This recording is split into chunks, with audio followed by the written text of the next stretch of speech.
Hello friends, welcome back to the channel. काफ़ी लंबे समय के बाद मैं आज वीडियो अपलोड कर रहा हूं क्योंकि इस दरमियान मेरी एक जॉब लगी है डीसीसीबी राजगढ़ में। मैं पोस्टेड हूँ समिति प्रबंधक के पद पर। और आज मैं आपके साथ शेयर करने वाला हूं मेरा आरआरबी पीओ ऑफिसर स्किल 1 का इंटरव्यू, जो कि मैंने एमपीजीबी में दिया है। तो मेरा जो इंटरव्यू डेट आज 16 नवंबर को था और मेरा टाइमिंग था 8:30 बजे, मेरा रिपोर्टिंग टाइमिंग था। और फर्स्ट पैनल में मेरा इंटरव्यू होने वाला था। तो मैं वहाँ पर गया और सभी जितने भी सिलेक्टेड एस्पिरेंट्स थे वहाँ पर आ गए थे और डॉक्यूमेंट वेरिफिकेशन के लिए उनको वेटिंग के लिए बिठा रखा था। फिर वन बाय वन उनका नाम अनाउंस हो रहा था पैनल वाइज, और वो सभी जा रहे थे। सभी ने डीवी करवाया, मैंने भी अपना डीवी करवाया था।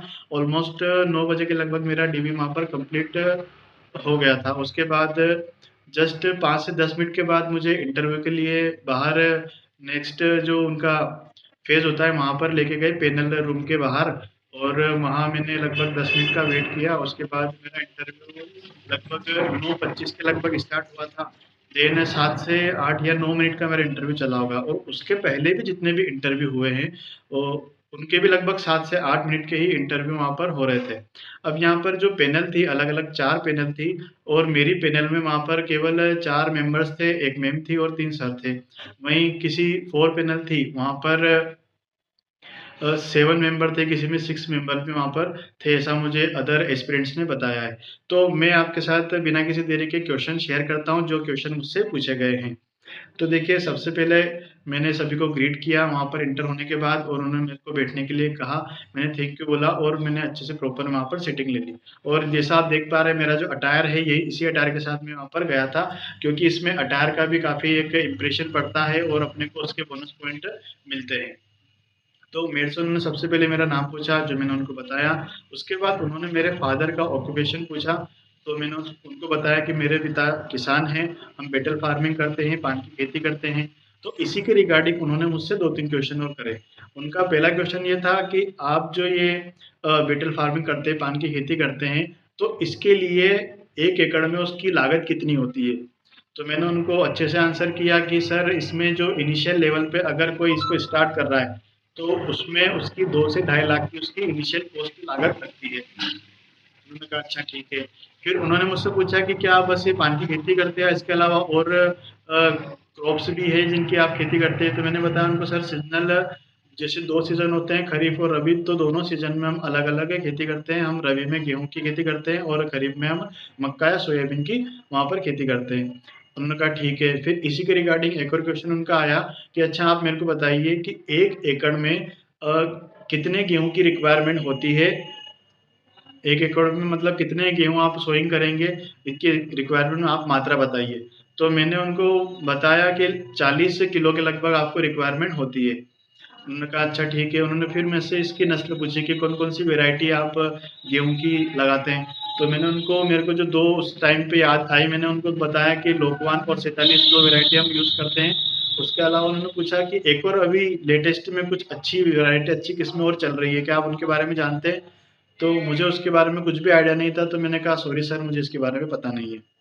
उसके बाद उन्होंने मुझसे बीच में एक क्वेश्चन ये भी पूछा था कि आप कहाँ रहते हो? तो मैंने बताया मैं भानपुरा मंदसौर से हूँ। और उन्होंने पूछा कि आप गांव में रहते हैं किसी, या भानपुरा प्रॉपर में रहते हैं? मैंने बताया मैं प्रॉपर भानपुरा से हूँ। फिर उन्होंने मेरी क्वालिफिकेशन के बारे में मुझसे क्वेश्चन किया, जिसमें मैंने बताया कि मैंने बीसीए किया है 2017 में राजीव गांधी पीजी कॉलेज मंदसौर से। तो फिर उन्होंने मुझसे पूछा कि ये 7 साल का जो आपका गैप है, इस ड्यूरिंग आपने क्या किया, क्या आपने इसमें कुछ भी नहीं किया? तो मैंने उनको बताया कि सर, मैंने 2022 में सीवी रमन यूनिवर्सिटी से एमबीए इन फाइनेंस किया है। तो वो थोड़ा क्लियरली सुन नहीं पाए थे कि मैंने कौन सी स्ट्रीम से किया है। तो फिर मैंने उनको वापस से बताया एमबीए इन फाइनेंस किया है। तो फाइनेंस से रिलेटेड उन्होंने मुझसे क्वेश्चन किया कि आपने एमबीए फाइनेंस किया है, तो आप इसको बैंकिंग में कैसे यूटिलाइज करोगे, कैसे हेल्प करोगे? तो उसका मैं थोड़ा सा मैंने टाइम लिया उसको सोचने के लिए, और उसका मैंने थोड़ा सा प्रॉपर आंसर किया, लेकिन शायद मुझे लगता है वो सेटिस्फाई नहीं हो पाए उससे। और फिर मैंने उनको साथ ही में बताया कि सर, मैं एट प्रेजेंट वर्तमान में डीसीसीबी बैंक में पैक्स मैनेजर की पोस्ट पर वर्किंग हूँ। तो उसी के रिगार्डिंग फिर मैंने उनको थोड़ा सा मेरा जॉब प्रोफाइल बताया। फिर नेक्स्ट जैसे मैंने जॉब प्रोफाइल बताया था, तो नेक्स्ट स्विच किया उन्होंने सेकंड सर को। और सेकंड मेंबर ने मेरे से क्वेश्चन किया कि एनसीएल क्या होता है, क्या आप जानते हैं इसके बारे में? मैंने बताया कि हाँ सर, मैं जानता हूँ। एनसीएल नेट क्रेडिट लिमिट होती है, जो किसी कस्टमर एम्प्लॉय की एक लिमिट होती है जिसके भी आप पर हम उनको लोन प्रोवाइड करते हैं। जैसे अगर हम पैक्स की बात करें तो वहाँ पर जो है खरीफ और रबी 2 सीज़न होते हैं, उसकी ओवरऑल जितनी उनकी लैंड वैल्यू के अकॉर्डिंग जितनी लिमिट बनती है, उस हिसाब से उस लिमिट के अंदर-अंदर हम उनको लोन प्रोवाइड करते हैं। उन्होंने कहा अच्छा ठीक है, फिर उन्होंने मुझसे पूछा कि आप केसीसी के बारे में क्या जानते हो? तो मैंने उनको बताया कि सर केसीसी किसान क्रेडिट कार्ड होता है जो लॉन्च हुआ था 1998 में। अब यहाँ मैंने गलती कर दी, मैंने जो लॉन्चिंग ईयर बताया ये मेरे को कंफ्यूज हो गया था, इसलिए मैंने गलत बताया। लेकिन उन्होंने फिर मेरे से पूछा कि आप श्योर हो 1998?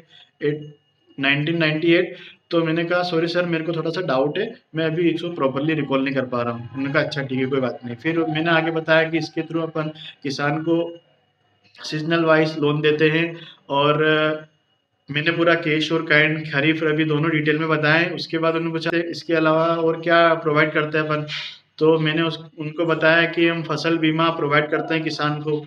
फिर फसल बीमा से रिलेटेड उन्होंने मुझसे पूछा कि इसकी प्रीमियम कौन पे करता है, तो मैंने कहा कि इसकी प्रीमियम हम किसान से लेते हैं, जो कि उसके लैंड वैल्यू रकबा जो होता है उसकी उससे मल्टीप्लाई करके कुछ अमाउंट फिक्स कर रखा गवर्नमेंट ने, उसके अकॉर्डिंग अपन डिफाइन करते हैं। फिर उन्होंने पूछा और कुछ बताइए केसीसी के बारे में, तो मैं उसी टाइम पे कुछ रिकॉल नहीं कर पा रहा था, हालांकि मुझे याद था लेकिन उस टाइम पे नहीं आ रहा था। तो मैंने कहा सॉरी सर, अभी मैं रिकॉल नहीं कर पा रहा हूँ। फिर वहाँ से क्वेश्चन उन्होंने मैम की तरफ मूव किया, और मैम ने मुझसे पूछा है कि आप एनपीए के बारे में जानते हैं, एनपीए क्या होता है?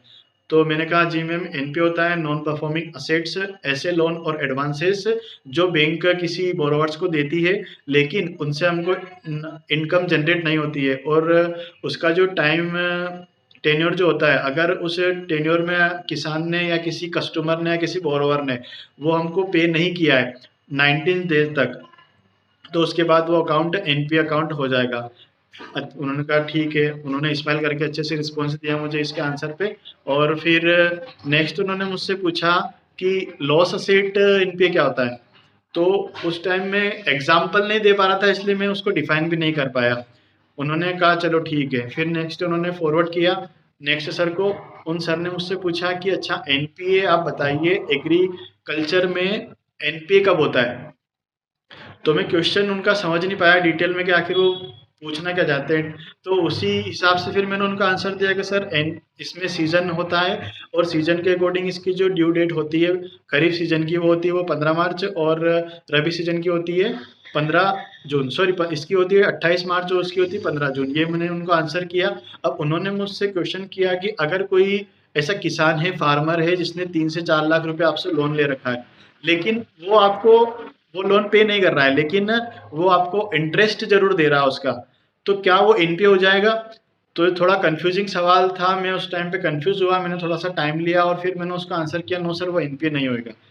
तो उसके बाद उन्होंने कहा चलो ठीक है, आप जाइए, ऑल द बेस्ट। फिर उसके बाद मैं उनको थैंक यू बोल के, उन्होंने मेरे को टॉफ़ी ऑफर करी, टॉफ़ी लेके मैं उनको ग्रीटिंग करके फिर आराम से आ गया। और ये ओवरऑल मेरा इंटरव्यू लगभग 8 से 9 मिनट का चला होगा। तो ये ओवरऑल मेरा एक्सपीरियंस रहा है इंटरव्यू का। ये मेरा फर्स्ट टाइम इंटरव्यू था किसी बैंकिंग सेक्टर के एग्जाम में, जो आरआरबी पीओ का मैंने आज इंटरव्यू दिया है। आई होप मैंने उनको अच्छे से, मेरी तरफ से मैंने पूरा 100% दिया है, और वो कुछ सेटिस्फाई भी हुए हैं मेरे क्वेश्चन से। लेकिन देखता है अब स्कोर क्या रहता है और फाइनल सिलेक्शन होता है नहीं। अब आने वाले जो भी एस्पिरेंट्स हैं उनको मैं यही सजेस्ट करूंगा कि आप अपने बारे में जो भी उनको आंसर करो, उनके उससे रिलेटेड कुछ ना कुछ आपको जरूर नॉलेज अच्छा होना चाहिए, आपके फैमिली से रिलेटेड, आपके पापा क्या करते हैं। क्योंकि साथ वाले जो थे, उन्होंने किसी ने बताया कि उनके पापा किसान है, लेकिन उनको उनसे क्वेश्चन पूछा साथ वाले से कि 1 एकड़ में बताइए कितने बीघा होते हैं, तो उस लड़के को नहीं पता था। तो उसका थोड़ा सा निगेटिव उसका इफेक्ट देखने को मिला। साथ ही उन्होंने पूछा कि एक एक बंदे से ऐसा पूछा था कि वहाँ पर एग्रीकल्चर में ऐसे कौन कौन से इक्विपमेंट्स है जो यूज़ करते हैं, और उससे साथ में ये भी पूछा गया था अगर उसके यहाँ पे वो एनिमल हस्बेंड्री भी है उसके यहाँ पे, तो उससे पूछा कि आप ये बताइए कि ओवरऑल बफेलो के द्वारा मिल्क प्रोडक्शन कितना रहा अभी हाल ही में। तो थोड़ा सा डिफिकल्टी क्वेश्चन उससे पूछ लिया था, ऐसा वो बता रहा था। तो ऐसा मतलब एक तो अपनी फैमिली से, एक आपके ग्रेजुएशन से, और अगर आप वर्किंग हो अभी, तो इन 3-4 चीज़ों से आपसे सवाल वहाँ पर ज़्यादा पूछे जाएंगे। तो आने वाले सभी एस्पिरेंट्स को मेरी तरफ से ऑल द बेस्ट। मिलते हैं नेक्स्ट वीडियो में। Thank you.